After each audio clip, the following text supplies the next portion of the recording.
It's really changed the way I think a lot of people are operating in the business. We've talked, regularly as we've gone through this phase about the flattening of the structure. Yes. What does that mean? For me, that means that people are willing to speak up, they're willing to come and talk, they're willing to contribute.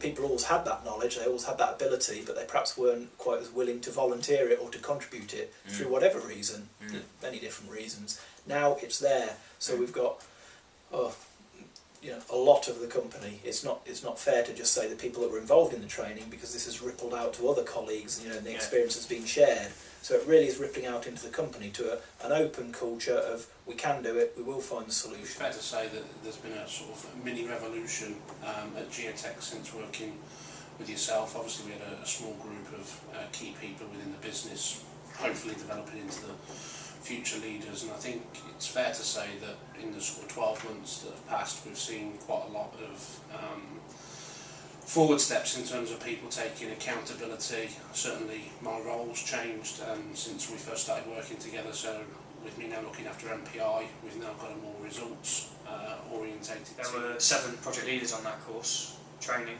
and I'd say that every single one of them have come out better on the other side. They know a lot more about projects, they know how to run projects. Their mannerisms has changed to a more professional, less banter, relationships with people. I think definitely there's a lot of positives. The other big difference is really the hands-on approach. You've developed a natural rapport with many of the members of the team here, which has got them to open up far quicker than you would with a usual prescriptive training. Difference in level from how you treat people for a start. You work more collaborative with people. It's classroom teaching, but then it's on the job teaching at the same time, so you're quite capable to talk about real life situations, and then you can take it out, and then you're always there as well.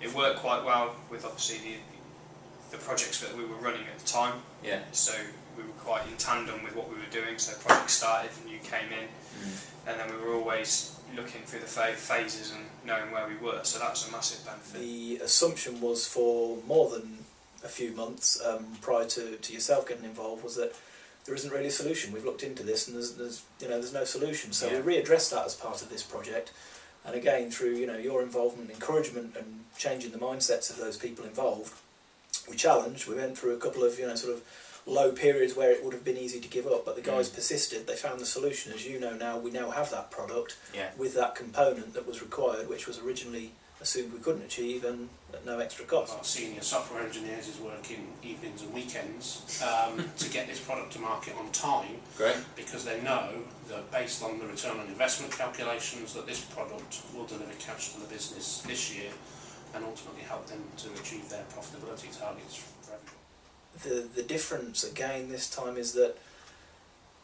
you've adapted to what you found. Sure, you've delivered the mental, the consciousness, the theory, the textbook, but what we've done is apply that in each case to what's required by the individual. As you know, just to quote it, we've had some one-to-one sessions where people can talk about business, they can talk about their own issues. So it hasn't just been a standard project management. No, you've dealt with the individual, you've dealt with the business project that we required, and there were 8 of those in that first sort of phase of activity. And then we've moved on to actually saying, okay, well here's the 8 stages, and we've got a certain amount of development. We've got the 16 to 18 members motivated and really, applying themselves in a different way. Then we've tackled some real specific things that have delivered change for the business, and one of those being the way that we're tackling new project delivery. The work that we did with project leaders has helped. Again, I'm going to quote that word accountability, but some of the recent examples are that pretty much my whole MPI development team were here till sort of 9 o'clock last night. There's a deadline approaching this Friday. Right. Is that new then? Is that not used? Yeah. That Friday deadline would probably get pushed to next Friday, which may have been pushed to the following Friday. And I think this results focused and delivery dates focus is important. We've changed the philosophy though, so that those guys have much more of an involvement in creating those delivery dates. So they're now doing work breakdown structures. We're producing network diagrams. People understand when they're on the critical path. There are some changes in that some people have had their holidays, you know, structured so that they don't impact on projects, and all of that is having the positive outcome that come Friday we'll deliver our new project on time and on budget. But my understanding is, in terms of the main client in the US, their expectations were still met, if not exceeded, isn't it? They were exceeded, Yeah. because we asked the question of them, you know, how well do you think it's gone, and what was different in comparison to other projects? And they think by far it's the best project that they've seen run by Geotech. That is, I think, the mindset work that project leaders did as part of some of the initial training sessions was enlightening, and I think the attention that caught in terms of the project leaders group that we had internally was quite stark. People started to understand how their own thought process in terms of effective goal settings and understanding how their behaviour and attitudes influence the response and attitudes of other people. I think that's probably the main area where people have started to understand how their own psyche, for want of a better phrase, can help them become better people, better. I mean, if you look at it, because I've now become a project leader, the project I'm running will have a commercial influence on the business, because we'll get a new product to market quicker, on time, to budget. The margins that we require are there, so that's going to make the company a lot of money against target.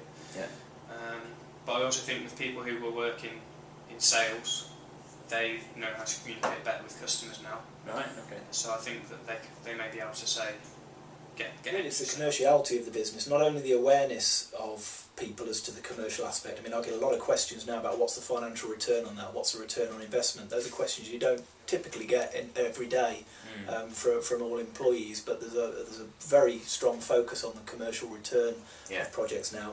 So, you know, we popped it up at the start of the year in terms of staff forum, faster, more aggressive product delivery. We've talked about there the processes and some of the reasons that is occurring. But the real return now is that we are getting faster projects. In fact, we're getting some projects that are ahead of schedule. We're getting people that would have never have come to me saying, why don't we use this? Why don't we try this component? Different ideas. So the actual commercial return easily outweighs the expenditure. And, you know, I'm always asking the question, where can we reduce the cost? Do we need to spend this? So we wouldn't training. we wouldn't have continued with this if I didn't think we were getting a return on it. So, a good commercial return. Great.